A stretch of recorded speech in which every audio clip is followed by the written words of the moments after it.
So as the NBA regular season draws ever the nearer, we find ourselves with the Utah Jazz at the very least being put into even more trade conversations because why not? They're looking to tank. They're looking to put themselves into a position to capture an Ace Bailey, a VJ Edgecombe, a top of the mountain version of Cooper Flagg. There's a lot of pieces at stake here and they want in on the sweepstakes. That said, there are some very interesting trade rumors that came around, and one of the more recent ones that I actually just wanted to entertain just a little bit was from the one and only James Hansen himself, who is one of the moderators on the SLC Dunk website that covers a lot of the Utah sports news, also known as Hoops Nerd, and his trade involved around Collin Sexton, and everybody knows how I feel about Collin Sexton. Now, in this deal, he has Collin Sexton and Walker Kessler going to the Lakers, and in exchange, the Utah Jazz would receive Gabe Vincent, Jared Vanderbilt, the 2029 first round pick from them, and since we already have the 2027 first round pick, we wouldn't be able to actually outright trade for the 28 overall pick. We would just end up doing a pick swap, which is decent, I guess. Overall, it does make sense for both sides.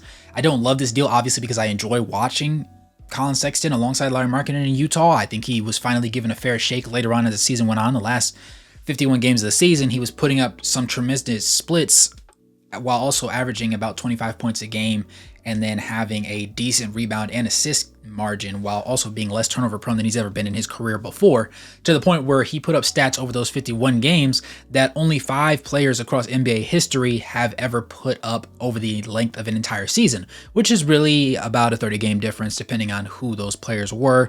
Most of them, it was Kevin Durant twice, it was LeBron James once, it was Steph Curry once. It was just guys that were all peak in the 21st century. Basically, though, I'm very fond of him. I think he could be the point guard that the Utah Jazz end up running with, but the only way that this trade makes sense to me personally is if they go into this season and they're entertaining the possibility of trading Collin Sexton, as they are with majority of the players on the roster, and they decide somewhere along the lines before the trade deadline that they don't think that he's the point guard for their future. Because in any realm, Collin Sexton, to me, judging by what we saw during the second half of that season, and obviously a lot of those games he was playing without Lauri Markkanen on the floor, so he was the best player that the Jazz had rolling out there offensively, and he was the most efficient. And even without Lauri Markkanen on the floor, he was still an efficient player, which tells me that pressure is not a problem for him. He's also a winning player. Yes, I understand that he's lost with many teams that he's played on. He's never sniffed the playoffs before. I recognize that. But he's also never been put on teams that were built for the playoffs. For example, the Utah Jazz last year, I would argue, were a play-in tier team. And they were looking pretty solid during one stretch, but we decided to dismantle it at the trade deadline because we were like, wait. We are trying to tank. What are we doing right now, guys? We're winning too much. And so they decided to go ahead and dismantle it, send away Fontecchio, send away Olynyk, send away Agbaji, and got some interesting pieces in return, but didn't really make much of a difference. But coming into this season, I think that there's going to be a lot more opportunity for him to just go out and show who he is as a player. I think that he's very efficient. I think that he's taken a step forward that we've been looking for him to take forward, or at the very least, the majority of the league has been looking forward to him taking forward as far as playmaking goes and being less turnover prone. He's more efficient, and honestly, crazy statement, I know, I would rather have Collin Sexton than Trae Young in this world. So when the trade rumors were going around about Trae Young possibly coming to the Utah Jazz, I didn't care for him because the only thing that he's really better than Collin at is playmaking. And defensively, he's more of a liability than Collin Sexton is, to be quite frank with you. From a shooting standpoint, if we go off of the percentages and the numbers, he only shoots about 2 more threes a game, and he shoots a significantly lower percentage on them, at the very least, over last year. And over the entirety of his career, it's not very great. He's known to be a streaky shooter. Collin Sexton has a couple bad games here and there, but by and large, he shoots within himself. And off the catch, he's a really great player. But it's because of that he has so much trade value. Because alongside a guy like LeBron James, at the point guard spot, if he's given a score similar to Kyrie Irving, and mind you, when Collin Sexton was first drafted, LeBron was technically still on the Cavs, and he ever so famously, as I remembered watching that draft, said, "LeBron, I can't wait to join you in Cleveland. Let's go get this championship." Well, long story short, they never shared a game together. They never shared the court together as teammates at the very least because LeBron left for the Lakers. And so, obviously, Collin Sexton was there in a similar situation to Kyrie Irving when LeBron first left from Cleveland because they were so bad that they were able to get Kyrie Irving. Similarly, they also found themselves into a situation where they were able to get Colin Sexton, and it wasn't anything that they had to be too skimpy about working out. They just got him. And to me, he's not necessarily a poor man's Kyrie Irving. He just doesn't have the same handle that Kyrie has. I would argue he's definitely more athletic. Defensively, they're pretty similar. I say Kyrie, when he's locked in, probably has the edge. But if you can get a guy that's that good and that efficient with the ball in his hands, and he has really good shooting off the catch, again, considering LeBron James' game, and you put him in there, I think that's a significant upgrade from D'Angelo Russell. I'm not going to lie to you. And when I say I'm not going to lie, I mean that's definitely an upgrade. There's no doubt in my mind. And when you also add in the fact that Walker Kessler goes over there, that allows, in a perfect situation, of course, assuming that Walker Kessler takes a step forward and gets a little bit stockier, and he's able to actually bang on the glass a lot more like we would like for him to, because he was one of the best rim protectors in the league over the past couple seasons. Obviously, rookie and sophomore year in the league. He's not terrific on the perimeter. We don't expect him to be Anthony Davis or Bam Adebayo on the perimeter if he gets traded to the Lakers. But as a rim protector, he would get the job done, which would allow Anthony Davis to play where he's more comfortable at the 4 and move LeBron up to the 3. And I think that those two would have the most seamless fit by joining in there.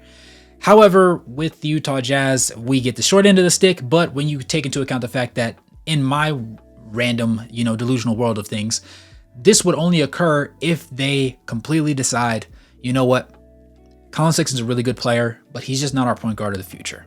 And he's too short to play the 2 guard for what we're trying to do. So with all due respect, we're going to send him off to greener pastures where he can have the opportunity to win some games, finally see the playoffs, and just be put under the spotlight. Because a lot of people, if I ask them who has a higher field goal percentage, who has a higher 3-point percentage, Colin Sexton or Luka Doncic or Trae Young, they would probably undoubtedly say Luka Doncic. They might argue Trae Young, but it's Colin Sexton, and it's not close. Now, none of them attempt less than 6.5 threes a game, but one of them just takes more quality looks instead of just shooting up everything, even though they have other people on the team. With that being said, though, I believe that this trade would benefit the Lakers up front the most. It would benefit the Utah Jazz a little bit. The overall thing would be it would take away a lot of our talent that would push us and force us basically to be a bottom tier team. I personally think that we can lose perfectly fine with these guys that we have on the roster as we are right now. We have 7 guys under the age of 21. That's the majority. That's literally half the rotation. So if you can't manage to lose with them, you sit Lowry on back-to-backs. You sit him in games against like the Wizards and the Pistons and the Hornets. We lost just fine last year, with Lowry. And during the second half of the season where he missed most of his games, things were just fine. If we stretch that over the entirety of the game and do something similar with Colin Sexton, I assume, we're looking at lottery upon lottery upon lottery. Now, that doesn't guarantee that we get the bottom feeder pick, We would love to have the first overall pick. But Atlanta managed to do it while not being a playoff team last year, but they weren't nearly the bottom of the league. That said, it's possible. Anything's possible in the league, but you want to maximize your odds in the event that you finally decide, hey guys, we're just going to be a bad team this year. You better come up with something. You better be a top 5 pick. You better be top 3 realistically if you're the Utah Jazz, because everybody's talking about Cooper Flag. I get it. He's a good basketball player. I have some gripes with his game, but I overall think that him alongside Lauri Markkanen would be actually very much a seamless fit. Now, do you trade away Colin Sexton and Walker Kessler to do that? I leave that up to you guys to decide. We would end up, as I said, getting back some pieces that really wouldn't end up making much of a difference for us. Again, Gabe Vincent barely played. He had a couple of minutes of sizable games, but not really much to work with. He's obviously a downgrade from Colin Sexton. Obviously, we have Patty Mills now from a veteran standpoint, so we don't need Gabe Vincent to teach anybody, to teach Keontae George, none of those young guys. Jared Vanderbilt can't space the floor. Very good defender, though, so he presents a lot of trade ability, and so does Gabe Vincent to a certain extent, because he's just 1 year removed from being on that borderline championship contending team, or actual championship contending team, but borderline championship team that came out of Miami that 1 year. And then we have a first round pick and the potential of a pick swap in the mix. So overall, I think that's a pretty solid trade, because the goal for us is to abundantly and blatantly get worse, to the point where even if we put out our best product on the floor this year, we're probably still going to be the least talented team in the league, regardless of who we play. And then the Lakers are incentivized because they objectively get better. If you can give up Gabe Vincent and Jared Vanderbilt and get Collin Sexton, who can, if you start him, give you 25, 3.5, 4, and 6 to 8 assists, assuming he continues his upward trajectory, while shooting borderline 50, 40, 90 splits, Collin Sexton alone is worth both of those guys, because Jared Vanderbilt was barely available last year. You love to have him on the court, but he has no offensive value beyond pick and rolls. And to be quite frank with you, like I said, he wasn't there that much last year. So there was a lot of what ifs. What if Vander was back? What if Vander was back? Well, he wasn't. Boo-hoo. If you could trade both of them for Collin Sexton, I think they would. Walker Kessler rim protection allows Anthony Davis to move up to the 4, where he would be more productive, where he's been more productive, and where they saw the most success. Why wouldn't you want to do it? It would make perfect sense. But, of course, that's a thing for the front office to decide. And who says that Collin Sexton isn't our point guard of the future? I certainly believe that he has the ability to be. But you guys let me know what you think in the comments below. As always, I'm interested to hear what you have to say. What other trades have you heard about that seem interesting? Is there anything that you want me to review? Any topics you want me to cover? Even if you're not a Utah Jazz fan, or if you're a fan of the Utah Jazz and another team, what other team would that happen to be? And what storyline have you heard that's been doing the rounds in the underground? With that being said, it's your boy Wraith Hoops. Thanks for tuning in this video. Go ahead and smash that like button, subscribe, turn on post notifications, become a member of the channel, check out the merch. And without any further ado, good morning, good evening, and good night. No matter where you're in the globe watching, thanks for tuning in, and I'll catch you guys in the next one. Peace.